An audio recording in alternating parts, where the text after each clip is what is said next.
आता वळूया आजच्या चर्चेच्या मुद्द्याकडे। मंडळी, या महाराष्ट्राला वसंतराव नाईक आणि सुधाकरराव नाईक असे दोन मुख्यमंत्री देणारा बंजारा समाज आज आपल्या अस्तित्वासाठी झगडतोय, संघर्ष करतोय, लाखोंच्या संख्येने रस्त्यावर उतरतोय। जो बंजारा समाज भारताच्या रंगीबेरंगी सांस्कृतिक ताण्याबाण्यातला एक अनोखा धागा आहे, ज्याने आपली अनोखी परंपरा आणि सांस्कृतिक ओळख जागतिकीकरणाच्या रेट्यात सुद्धा जपून ठेवली आहे। राजस्थानच्या वाळवंटातून निघालेला समाज देशभर विखुरला गेला। कधी काळी या देशात प्रवासी व्यापारी, योद्धा आणि सांस्कृतिक दूत अशी ओळख असलेला हा समाज पण ब्रिटिशांनी 1871च्या क्रिमिनल ट्राइब्स ऍक्टनं या माणसांच्या कपाळावरती गुन्हेगारीचा कलंक लावला।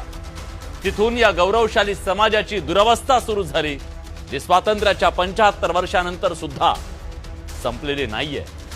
जो समाज आजही गाव खेड्याच्या बाहेर आपल्या तांड्यांवरती गरिबी निरक्षरतेच्या साखळ दंडाने बांधला गेला।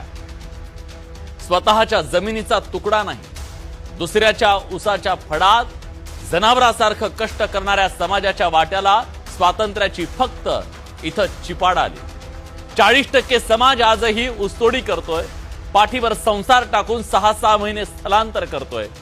उसाच्या पाचटात कसलं आलंय शिक्षण आणि कसलं आरोग्य।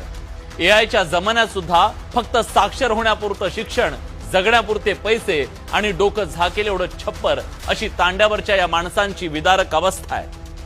समाजाच्या मुख्य प्रवाहापासून, सरकारी योजनांपासून, विकासापासून हा समाज कोसो दूर आहे, वंचित आहे। लोकशाही जिसकी जितनी संख्या भारी उसकी उतनी हिस्सेदारी मागितली जाते, पण महाराष्ट्रात 1 कोटीहून अधिक लोकसंख्या असलेल्या या समाजाचा आज एक खासदार नाही।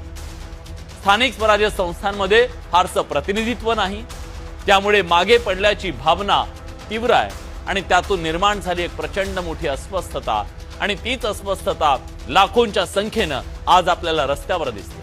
बंजारा समाजाची एसटी अर्थात अनुसूचित जमातीच्या आरक्षणाची मागणी तीव्र झाली आहे आणि या मागणीचा मुख्य आधार हैदराबाद राज्याच्या गॅझेटियरवर आहे, ज्यात बंजारा समाजाला आदिवासी किंवा एसटी म्हणून वर्गीकृत केलं आणि याच गॅझेटियर स्वातंत्र्यपूर्व काळातला निजाम शासनाचा आहे आणि तोच मराठा आरक्षणाच्या संदर्भात लागू करण्यात आल्यानं बंजारा समाजाने सुद्धा याचा आधार घेतला।